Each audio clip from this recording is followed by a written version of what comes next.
Hello, Audio Bass Chris here again. I decided I'd do a review of my new PA system. I've got two PA systems at the moment, one for a slightly bigger venue and one for a smaller venue.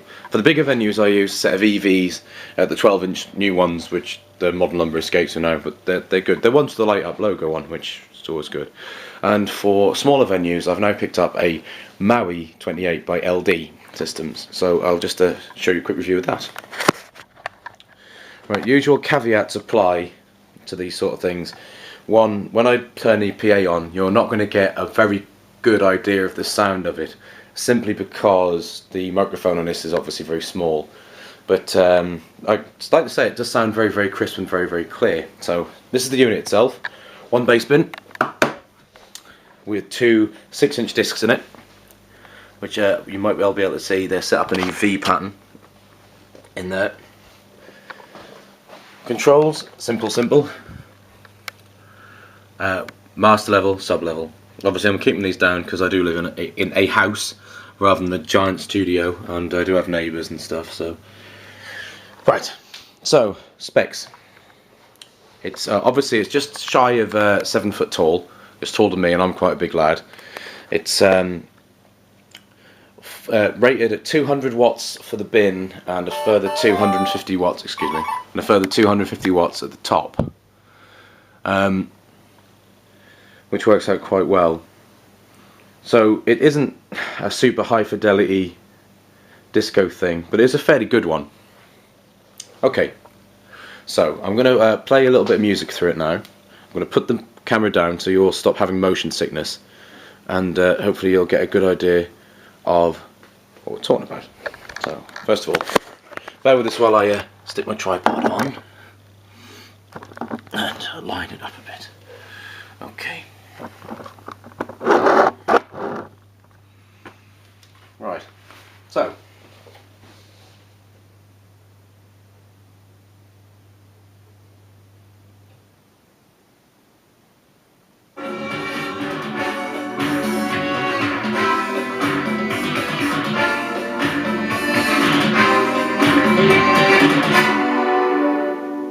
Okay, this is it's running fairly quietly at the moment. Running the speaker at only half full with the bass woofer on half as well.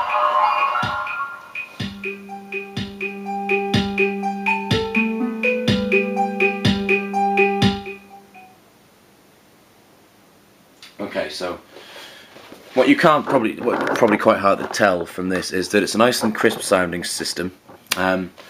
The music itself sounds like hi-fi quality, if I'm honest. Well, maybe with a slightly higher prominent high frequency, medium frequency than I'd like, but EQing can sort that out. I primarily use it as a vocal PA, me singing like the backing tracks in small venues such as pubs and working men's clubs. 2112, 2112, 2112, 112. As you can see, it's quite nice for that. So realistically speaking, I would say that the system itself is the equivalent of having, I would say, a 10-inch high-quality top-end speaker, something like the RCF or the QSC, the 10-inch one, coupled with a 12-inch subwoofer. Roughly speaking, it's not exactly the same. With it being an array system, it has unusual sonic characteristics which essentially mean that the sound doesn't drop off as quickly over distance. So while you'll be overall quieter than, say, a set of like RCFs or EVs or big HK rig, the sound will be clearer over a distance. Now, of course, the massive plus side of this particular system is the portability and the setup. So what I'm going to do now is I'm going to do a quick jump cut, and then we're going to come back and I'm going to show you the system being reassembled after I disassemble it. So, bear with a second and I'll be right back. Hello again. Okay, first of all I'm going to show you the bass bin. Now, it's not heavy, really. It's very manageable. And the assembly is fairly simple. take one of the array speakers and it slots in to the top. I'll take the second one and that also slots in. So like I say, I'm just being careful of some chandeliers here.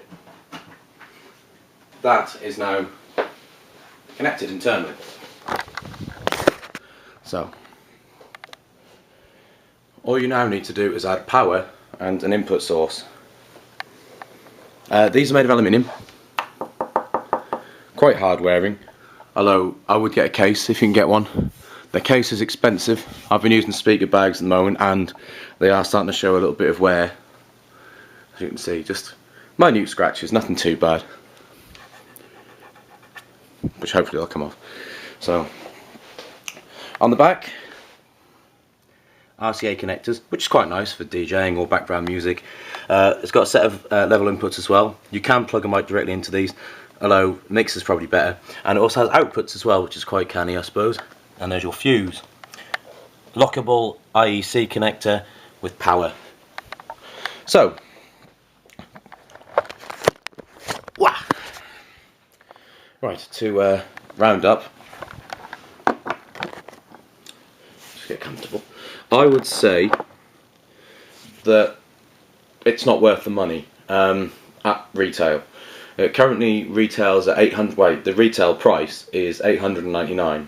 Now, I don't actually believe that for that money it's a worthwhile system, as it is probably a tiny bit underpowered, or it feels underpowered. However, I picked this up for 500. It was an open box special. That's why I got the white one rather than the black one. And I find that for that £500, it's an amazing system. You can get them for about $599, $750 here and there, and for that money it's well worth it. I've done a couple of interesting gigs with it so far. Like I say, I work with backing tracks. I'm not an acoustic musician or anything like that. I did have a friend over today, however, who is an acoustic musician, and he plugged his guitar in and was incredibly happy with how it sounded. He said it sounded like a very high quality hi-fi, just a lot louder obviously. The gigs I've done with it, it's me singing along with backing tracks. I did an 80s gig in a very unusually shaped room that holds about 120 people. There was about 60-70 people there, and it filled the room quite nicely. I went outside during the interval. I was playing background music, and I could hear the background music quite clearly outside of the venue as well, which is quite interesting.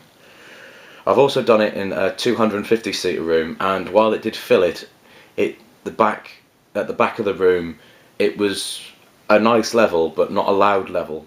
So if you're used to band-style PAs, where you have a wall of sound and blast holes and everything, then I think you'll struggle. But apart from that, I'm very happy with the purchase. I think it's a very, very good system. I've hit the limiters a couple of times, but when you stood near it and the limiters are on, it's really, really loud.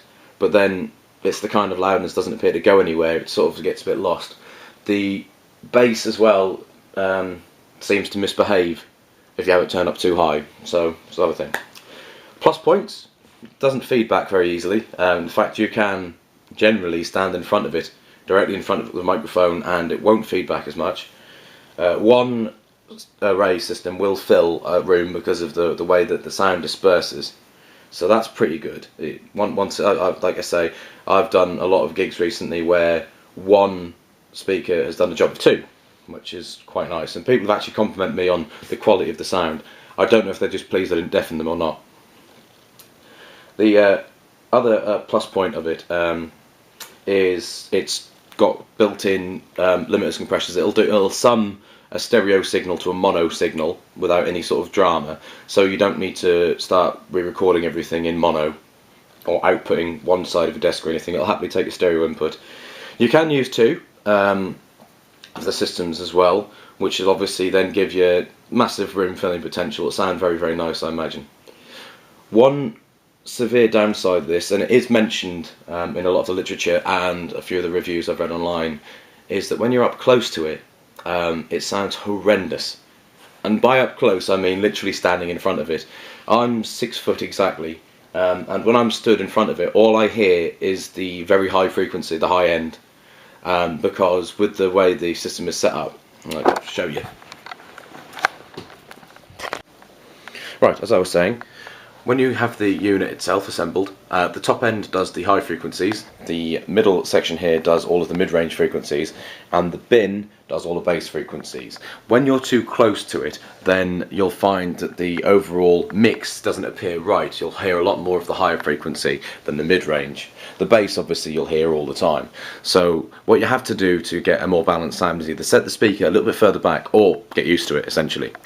So, to summarise, I would say that the Maui is an excellent system for a smaller venue, a vocalist or DJ or anyone who accompanies himself with an instrument, a guitar or saxophonist or violinist, anything like that sort of do. But you could probably run a duo through it as well, a small acoustic duo. For someone like me who works in smaller venues like working men's clubs, pubs, that sort of thing, it is a very good problem-solving PA, especially considering that it doesn't feedback. You can deal with like awkward shaped rooms slightly better if you've got a village hall that has bad vocal characteristics. This kind of gets around that by not being such like a blunt tool, if you like. So I would say, personally, if you can get one for less than £600 and this sort of thing sounds like what you'd like, then you'll be very happy with it. For £800 to £900, I would say it's slightly overpriced for the money. So essentially, yeah, it's a good system. I'm very, very happy with it myself. All I can suggest is trying to find a retailer that has them in stock and listen to them. The reason being, if you've ever auditioned any of the Bose equipment, then you're probably very wary of the array style system, with good reason. The Bose system was an excellent system, but it didn't do quite what I think they promised. I'm referring, of course, to the Bose L1, the version 1. The Mark II is a lot better, but you do require like lots of bass pins. This is a direct competitor for the Bose Compact, I would say, simply for the price bracket and the size of it. Although I would argue that it has a much better sound quality than the Compact. I have auditioned both of these devices, and the Compact is fantastic for a very quick pack up. In fact, I would say that the setup and pack down time is even better than the Maui. And of course it weighs a lot less, but then it doesn't have this massive bass module on it, so you've got to imagine that the sound would be very thin, especially if you're using pre-recorded music. So again, like I say, just to summarise, again, my final word on this would be, I'm very, very happy with it. If you want something similar to this for events, DJing, that sort of thing, in smaller venues, then yes, it's a good system. For more information, feel free to surf the net. There's a good review of this system in Sound on Sound, explaining again what I referred to about the strange sonic characteristics of it up close. But yeah, you can put this anywhere in a room as well and it'll fill it, so it's pretty good. Okay, thank you very much indeed. This is Audio Base signing off. Before I do disappear, I do apologize. Do not take the sound quality of the previous recording to heart. It actually sounds a lot fuller in person with a nice low-level rumble. If you want, you've got control of the bass and some other stuff.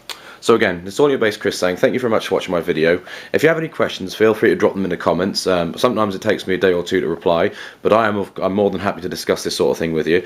And of course, if you do enjoy my videos, feel free to subscribe. And if you want to stick a thumbs up on there as well, that'd be fantastic. Anyway, please enjoy. I'm going to leave you to it, and have a good one.